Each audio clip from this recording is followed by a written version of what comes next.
By sunrise, Officer Tandy was dead, one bullet to the chest, and the evidence that could free Bwalya was gone. They all cheered when Bwalya was arrested like justice had finally been served. To them, she wasn't a hero anymore. She was the traitor, the mole. And as the handcuffs clicked shut, Bwalya realized something far worse than betrayal. They didn't just want her out. They wanted her erased. Inside that cold jail cell, Bwalya sat alone, the walls echoing with her thoughts. How could Mulenga do this to me? She whispered. Her best friend. Her partner. The man she trusted with her life. And he'd destroyed it with one pull of a trigger and a few forged files. Days turned into weeks. The headlines screamed her name. Corrupt officer exposed. Belma Street mole arrested. But as she sat behind bars, something strange happened. The robberies didn't stop. They got worse. Bigger hits, more bodies. And the police? Always one step behind again. That's when whispers started in the station halls. If Bwalya's in prison, how come the gang still knows our moves? One night, a young rookie officer, Tandy, was reviewing old case footage. Something caught her eye. In a surveillance clip from weeks ago, she froze the frame. There, in the background, was Mulenga. At the exact moment he claimed to be responding to another call, Tandy's heart raced. She started digging deeper, quietly. She found secret bank transfers, hidden phone logs, everything Bwalya had been accused of, traced back to Mulenga. But then she found something else, something darker. A message thread, an offshore account under Lydia Mulenga, his wife, and medical records. Their daughter, Amara, was dying. A rare heart condition. Treatment overseas cost more than Mulenga could ever afford. The syndicate had offered him a deal years ago. Feed them police intel, and they'd cover the hospital bills.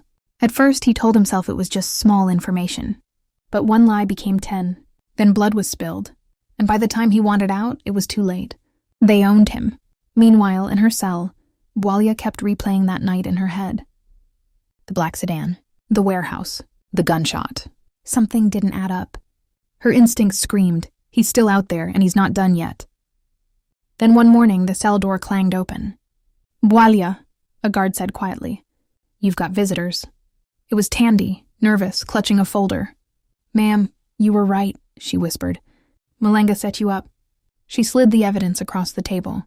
Photos, bank statements, video proof, and at the very top, Amara's medical report. Bwalya's eyes burned with tears, part pain, part rage, part heartbreak. She had known Amara. She'd bought her a teddy bear for her 5th birthday. Now she understood. Mulenga hadn't just betrayed her for greed. He'd done it for love, the kind that destroys everything else. She stood slowly. Then let's finish this, she said. Tandy couldn't sleep that night. The evidence she'd uncovered was enough to clear Bwalya's name and destroy Mulenga. But something inside her whispered that time was running out. She knew the department was crawling with leaks. If she went through the official channels, someone would warn him. So she made a choice, a dangerous one. She would set the trap alone. Word spread quietly through the underground. The police were transporting seized cash from the Belma robberies that night. And right on cue, Mulenga showed up, gun in hand, moving through the shadows of the old dockyard. He thought it was business as usual. Another hit, another payday. But as he tore open the van door, the floodlights exploded around him. Freeze! A voice shouted. Mulenga spun and froze. Tandy stepped out from behind a shipping crate. Weapon drawn, badge flashing in the light. Drop it, Sergeant Mulenga, she said, voice steady despite the tremor in her hands. It's over. I have everything, the accounts, the calls, the transfers. You're done. For a moment, he just stared at her.